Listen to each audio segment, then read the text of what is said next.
Amanda G.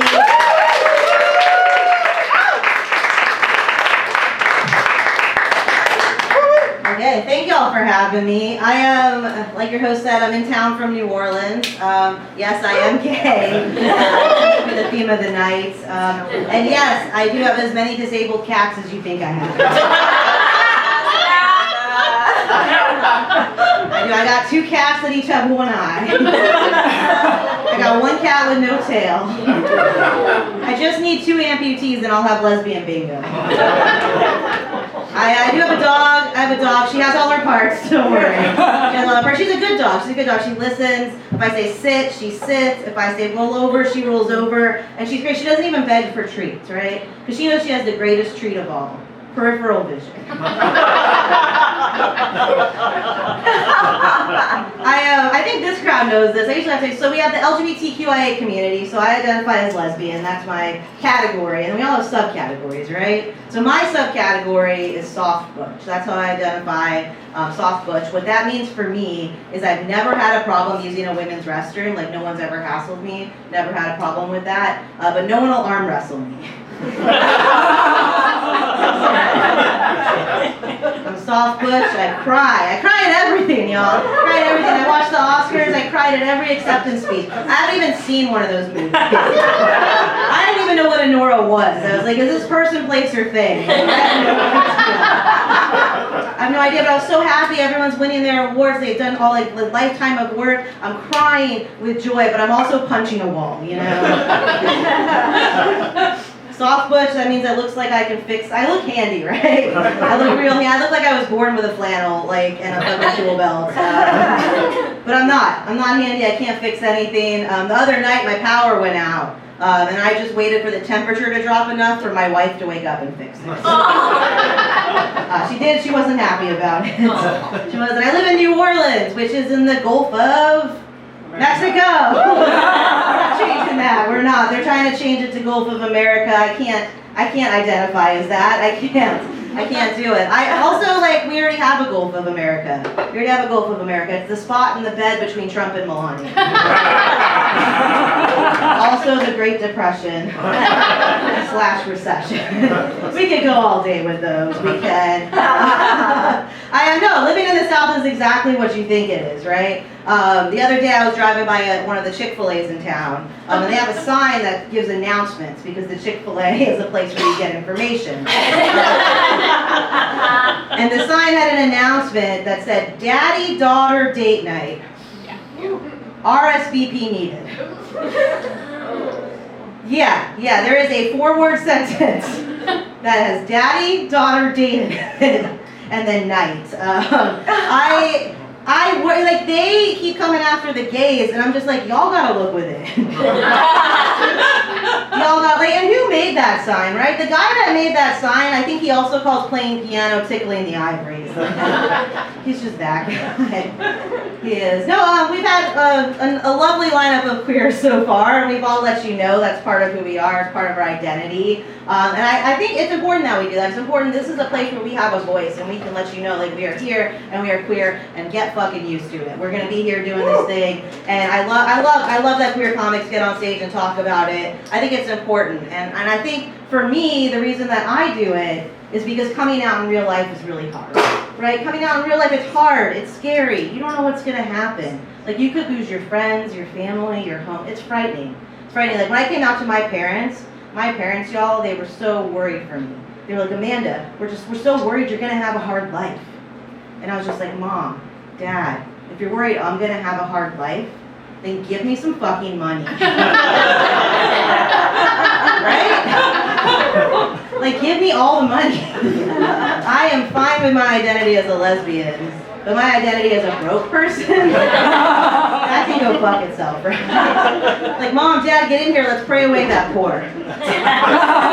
Pray it away. Like, I don't want to be gay for pay, I want to be gay with pay, you know? Like I said earlier, I have a wife. We just celebrated our 1-year anniversary. Thank you. I love her with my whole heart. And 2 to 5 dick fingers. I had to say that one. I just have fistfuls of love for her, you know.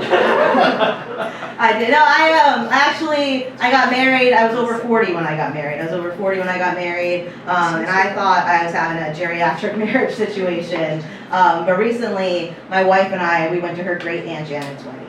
And great Aunt Janet, y'all, she got married for the first time at 73 years old. Yeah, you can give it up for Aunt Janet. Give it up for Aunt Janet, still getting it. No, she got married for the first time at 73. She's real Catholic. She took that love is patient Corinthians thing really fucking seriously. She married Frank, 83 years old, full head of hair. Full head of hair, that's all anyone could talk about at the wedding. Frank had a full head of hair. And I believe it because I'm 5'2" and I was taller than every single person in that wedding.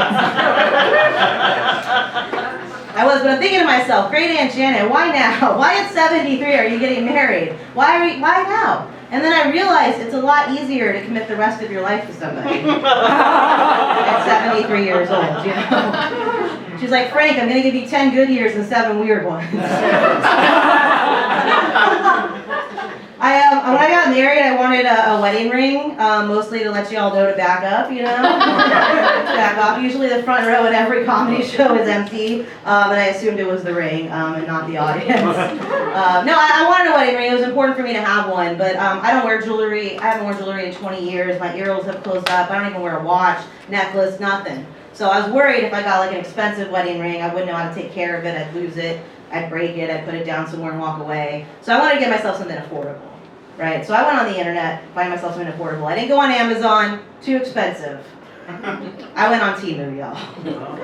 I got myself a 2-pack for $3.99. I'm wearing it now. It fucking fits. I love it. I get my Temu wedding ring in the mail. I'm so excited for it. I open it up. It's this square box that just says wedding rings on it. I put it on. Like I said, it fit perfectly. I look down at my Temu wedding ring, and there are 2 words on this ring that were not in the description and were not on that package. I look down at my Temu wedding ring, and it just says, keep going. And honestly, that's the best marriage advice I've received. Do we have any other marrieds out there? All right, show some enthusiasm.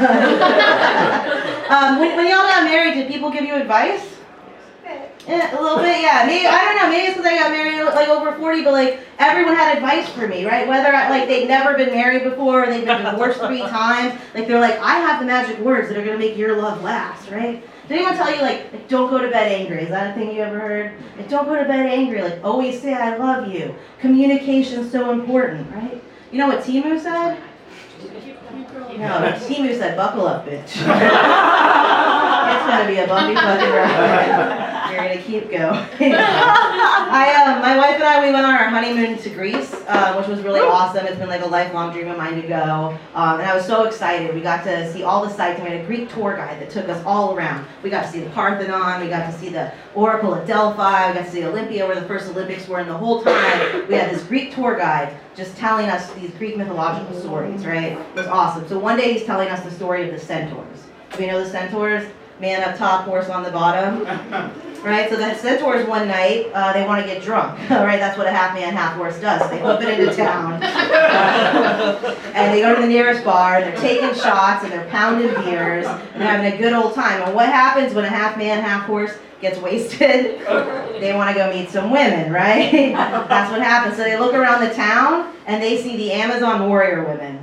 And they were like, this is a good idea, bro. We're going to hit on them, right? So they hit on the Amazon warrior women, and they don't like it, and they kick their asses. The centaurs pass out in the streets.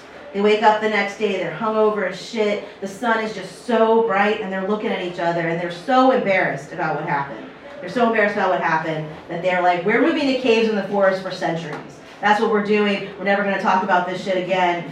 And my Greek tour guide, he was like, this is a lesson that men should not overdrink. And I was like, no. This is a lesson that men will never apologize. Even if it means moving to caves in the forest for centuries. All right, that's my time. Thank you all.